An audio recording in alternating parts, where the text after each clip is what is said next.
मुख्यमंत्र्यांनी काल सभागृहातच उद्धव ठाकरेंसमोर एक मोठं विधान देखील केलं. त्याचाच संदर्भ संजय राऊत यांनी उत्तर देताना देखील दिलेला आहे. आधी त्यांचं म्हणणं काय होतं ते ऐकूया आणि त्यानंतर त्याचं विश्लेषण समजून अरे मला मला बोलू द्या. जे जे खरं आहे ते सांगतो की उद्धवजी तुमचं नाही तुमच्याकडचं ज्यावेळेस बहुमत संपलं आणि बहुमत दाखवा असं पत्र ज्यावेळेस तुम्हाला राज्यपालांनी दिलं त्यानंतर तुम्ही जी कॅबिनेट घेतली त्यावेळी जी तुम्ही मंत्री ती ती ती बैठकही इल्लीगल होती. अशा प्रकारे राज्यपालांनी आपल्याला पत्र दिल्यानंतर बहुमत नसताना अशी बैठक घेता येत. चला तरी तथापि तुम्ही म्हणजे असं तुम्ही वाईट वाटून घेऊ नका, पण याला उशिरा आलेलं शहाणपण म्हणतात. त्यामुळे जाता जाता तुम्ही पण त्यानंतर ज्यावेळी पूर्ण बहुमत आम्ही सिद्ध केलं ते बहुमत सिद्ध करून छत्रपती संभाजीनगरचा प्रस्ताव आम्ही मंजूर केला आणि तो केंद्र सरकारने देखील मंजूर केला. पण पुन्हा मी याच्यावर येतो की यातलं महत्वाचं आहे की याकरता आपण अनेक आंदोलनं केली हे महत्वाचं आहे. म्हणजे फडणवीस यांनी ऑफर, त्याला मी ऑफर म्हणत नाही, याला टपल्या टिचक्या म्हणतो. म्हणजे टाळीचे वाक्य असतात काही सिनेमा किंवा बातमीचे वाक्य, त्या पलीकडे मी याच्याकडे म्हटलं नाही. सध्या देवेंद्र फडणवीस हे डुप्लिकेट शिवसेनेबरोबर सत्ता भोगत आहे. डुप्लिकेट शिवसेना, डुप्लिकेट राष्ट्रवादी, त्यांना कुठला वैचारिक किंवा नैतिक आधार नाही. असं असताना तुम्ही माननीय बाळासाहेब ठाकरे यांच्या शिवसेनेला सत्तेत येण्याची ऑफर देताय, गमतीने का होईना, ती वैचारिक दिवाळखोरी. संजय राऊत देखील सुप्रीम कोर्टातल्या केसचाच संदर्भ देत आहेत. याच केसची भीती सगळ्यांना दिसते. काल अनेकांच्या ही बाब लक्षात काल लक्षात आलं नाही. त्यांनी एक मुद्दा काढला, त्यावरती तोच मुद्दा त्यावरती मला भाष्य काय म्हणालेत काल देवेंद्र फडणवीस. छत्रपती संभाजीनगर असं नामकरण करण्याचा जो निर्णय उद्धव ठाकरेंनी शेवटच्या राज्य मंत्रिमंडळाच्या म्हणजेच कॅबिनेटच्या बैठकीत घेतला तो इल्लीगल होता. बरोबर. का इल्लीगल होता? कारण त्याच्या आधीच तत्कालीन राज्यपाल भगतसिंग कोश्यारी यांनी उद्धव ठाकरेंना तुम्ही बहुमत चाचणीला सामोरे जा, त्या सरकारनं बहुमत गमावलं आहे असं पत्र पाठवलं होतं. आणि म्हणून मी जी बैठक घेतली नामकरणासाठी औरंगाबादच्या छत्रपती संभाजीनगर अशी, तो जो निर्णय घेतला तो इल्लीगल ठरतो असं Devendra Fadnavis on the floor of the house म्हणजेच विधान परिषदेच्या पटलावरती म्हणाले, विधिमंडळाच्या पटलावरती म्हणाले. आता यातली तांत्रिक अडचण मी फक्त सांगतो.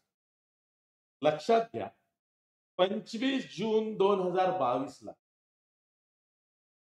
विधानसभेचे उपाध्यक्ष नरहरी झिरवाळ तेव्हाचे त्यांनी शिंदे सेनेच्या 16 आमदारांच्या अपात्रतेचा बजाव एकनाथ शिंदे त्याच्या विरोधात एकनाथ शिंदे हे सुप्रीम कोर्टात गेले आणि काय म्हणाले, ही जी अपात्रता नोटीस आम्हाला बजावण्यात आलेली आहे उद्धव ठाकरेंकडनं, पक्षांतर आम्ही अपात्र ठरतो आमदार म्हणून, त्यासाठी फक्त 48 तासांची मुदत दिलेली आहे. एरवी सुप्रीम कोर्ट 7 दिवसांची मुदत देते. पण तेव्हा सुप्रीम कोर्टाचं जे वेकेशन बेंच होतं, न्यायमूर्ती सूर्यकांत आणि न्यायमूर्ती पारडीवाला यांच्या वेकेशन बेंचनी, उन्हाळी बेंचनी 7 दिवसांच्या ऐवजी 12 दिवसांचा अवधी दिला की जी स्थगिती देतोय तो आम्ही या नोटिसीला, नरहरी झिरवाळांच्या अपात्रता नोटिसीला, आणि मुदतही ती आम्ही 12 दिवसांची केली. हे झालं 26 जूनला. त्यानंतर 29 जूनला राज्यपाल भगतसिंग कोश्यारी यांनी मुख्यमंत्री तेव्हाचे उद्धव ठाकरे यांना तुम्ही बहुमत गमावला आहे, तुमच्याकडे बहुमत नाही, तुम्ही 30 जून 2022 ला म्हणजेच दुसऱ्या दिवशी बहुमत चाचणीला सामोरे जा असं पत्र दिलं.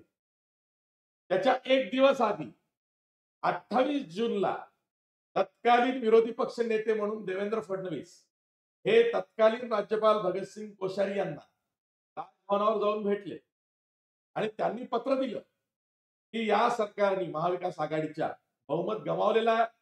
त्यांचा एक गट शिवसेनेचा तो गुवाहाटीला जाऊन बसलेला आहे. त्यांच्याकडे बहुमत नाही, तुम्ही यांना बहुमत चाचणी सिद्ध करायला सांगा, त्यांच्याकडे बहुमत नाही, असं देवेंद्र फडणवीसांचं पत्र 28 जूनला गेलं राज्यपालांकडे.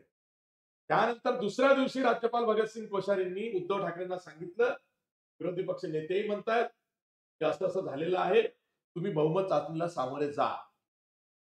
उद्धव ठाकरे त्या राज्यपाल भगतसिंग कोश्यारींच्या पत्राच्या विरोधात 29 जूनलाच सुप्रीम कोर्टात धावले. सुप्रीम कोर्टात धाव घेतली. सुप्रीम कोर्टात तेव्हाही न्यायमूर्ती सूर्यकांत, न्यायमूर्ती पारडीवाला त्यांचं उन्हाळी बेंच होतं. त्या बेंचनी नरहरी झिरवळ यांची अपात्रता नोटीस स्थगित केली होती. तिला 12 दिवसाचा अवधी दिला होता.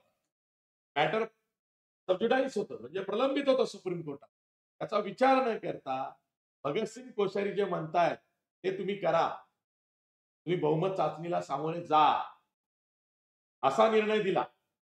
त्यामुळं उद्धव ठाकरेंकडे नाईलाज झाला आणि त्यांनी संध्याकाळी 29 जूनला मुख्यमंत्री पदाचा राजीनामा दिला. त्यांचं सरकार गडगडलं. 30 तारखेला बहुमत चाचणी होती, काही झालं नाही. तर 30 जूनला मुख्यमंत्री म्हणून एकनाथ शिंदे आणि उपमुख्यमंत्री म्हणून देवेंद्र फडणवीस यांचा शपथविधी झाला. त्याच्यानंतर याच शिवसेनेच्या सत्ता संघर्षाचा अंतिम निकाल आला 11 मे 2023 ला. तेव्हाचे सरन्यायाधीश धनंजय चंद्रचूड यांच्या घटनापीठानं तो निर्णय दिला, तो अंतिम निवाडा केला. त्यात काय म्हटलं, राज्यपाल भगतसिंग कोश्यारी या प्रकरणामध्ये राज्यपाल म्हणून वागले नाहीत.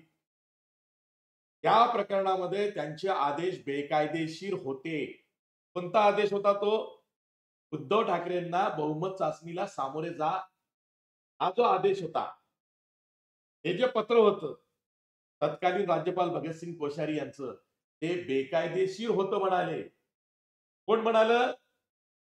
घटनापीठ ज्यांनी निर्णय दिला 11 मे 2023 चा सुप्रीम कोर्टाचा सरन्यायाधीश तेव्हाचे धनंजय चंद्रचूड यांनी. आता मला सांगा, देवेंद्र फडणवीस काल म्हणताय की राज्यपालांनी तुम्हाला सांगितलं बहुमत चाचणीला सामोरे जा, तुमच्याकडे बहुमत नाही, तरी तुम्ही कॅबिनेट ची बैठक घेतली आणि नामकरणाचा निर्णय घेतला, तो इल्लीगल होता. अरे पण इथे राज्यपालांचा तो आदेशच इल्लीगल ठरवला सुप्रीम कोर्टाने 11 मे 2023 ला. हे रेकॉर्डवरती बाबी कशा अर्धवट येत आहेत, राजकीय सोयीनुसार येत आहेत, हे मला सांगायचं आहे. जर का उद्धव ठाकरेंनी तेव्हा बहुमत चाचणीला सामोरे गेले असते ते आणि त्यांचा पराभव जरी झाला असता, तरी 11 मे 2023 च्या निवाड्यात तत्कालीन सरन्यायाधीश धनंजय चंद्रचूड यांनी असं म्हटलेलं आहे, जर का त्यांनी बहुमत चाचणीला सामोरं जाऊन पराभव स्वीकारला असता, तरी सुद्धा आम्ही त्यांना पुन्हा मुख्यमंत्रीपदी बसवू शकलो असतो, घड्याळीचे काटे उलटे फिरवू शकलो असतो. पण उद्धव ठाकरे यांनी बहुमत चाचणीला सामोरं न जाता आधीच राजीनामा दिला आणि नंतर मग परिस्थिती बदलली. आता आम्ही काही करू शकत नाही. याचा अर्थ काय? काल जे देवेंद्र फडणवीस म्हणाले की तुमची बैठक इल्लीगल होती, नव्हती ती इल्लीगल. बहुमत चाचणी करा हा आदेशच राज्यपालांचा नंतर सुप्रीम कोर्टाने बेकायदेशीर ठरवला, इल्लीगल ठरवला.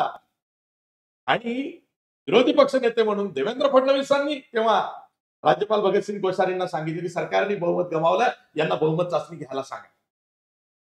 सांगायचं तात्पर्य असं आहे की आता पुलाखालून खूप पाणी वाहून गेलेलं आहे.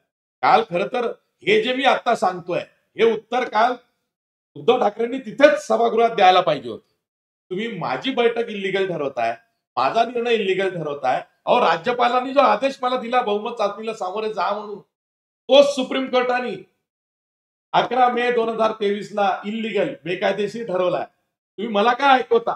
पण उद्धव ठाकरे हजरजबाबीपणा त्यांचा कमी पडतो अशा वेळेस. ते रेफरन्सेस आठवत नाहीत त्यांना आणि त्यांचे जे राजकीय सल्लागार आहेत ते इतर वेळेस खूप बोलतात. पण त्यांना एक सल्ला पण देऊ शकत नाहीत. ही बाब पुढे आलेली आहे. मला हे सांगायचं. अगदी बरोबर आहे. एकूणच इथून पुढच्या काळामध्ये उद्धव ठाकरेंसह त्यांच्या नेत्यांना तयारीनेच सगळ्यांना सामोरं जावं लागणार आहे. इथून पुढं भाजपची खेळी काय असेल? राज ठाकरेंसोबत उद्धव ठाकरे जातात का? निवडणुका येतायत.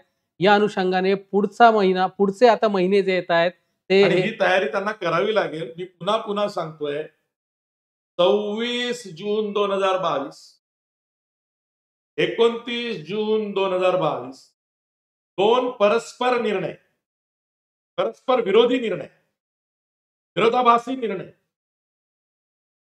हे तेव्हाचं उन्हाळी बेंच म्हणजेच वेकेशन बेंच, न्यायमूर्ती सूर्यकांत आणि न्यायमूर्ती पारडीवाला यांच्या ज्या वेकेशन बेंचनी निर्णय दिलेले आहेत त्यावरच केंद्रीय निवडणूक आयोगाचा निर्णय फिरू शकतो उद्धव ठाकरेंच्या बाजूने.